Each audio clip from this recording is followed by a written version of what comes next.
তোমার খুব কম হলেও 3 বছর 4 বছর 5 বছর তোমার এই যে সিনারিও চলছে না, এই নোটিফিকেশন নেই, শুধু পুলিশের রিক্রুটমেন্ট হচ্ছে, হঠাৎ করে বন্ধ হয়ে যাবে এটা। তারপরে তুমি কি করবে?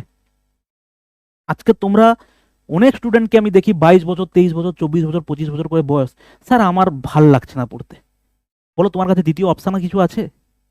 কোনো অপশান আছে দ্বিতীয়? পড়া ছাড়া, স্যার আমার কাছে প্রচুর 150-200 বিঘা জায়গা আছে, কেটে যাবে, আমার চাকরি না পেলেও হবে, আছে? এরকম তো নেই। তোমার একটাই তোমার কাছে অস্ত্র আছে, সেটা হচ্ছে ভাই পড়তে হবে, পরিষ্কার কথা। যে কোনো প্রকারে পড়তে হবে, পড়ে চাকরি পেতে হবে। চাকরি পাওয়ার এর ভেতরে কোনো আদার্স রুলস নেই। শর্টকাটে চাকরি পেয়ে যাব, কমন নিয়ে চাকরি পেয়ে যাব, কম পড়ে চাকরি পেয়ে যাব, এর কোনো শর্টকাট রুল নেই। এরকম যে বা যারা যদি তোমাকে বোঝায় যে এখান থেকে কমন দিয়ে চাকরি পাওয়ানো হয়, তাহলে তুমি দেখতে তারা অলরেডি চাকরি পেয়ে বসে থাকতো। কেউ যদি বলে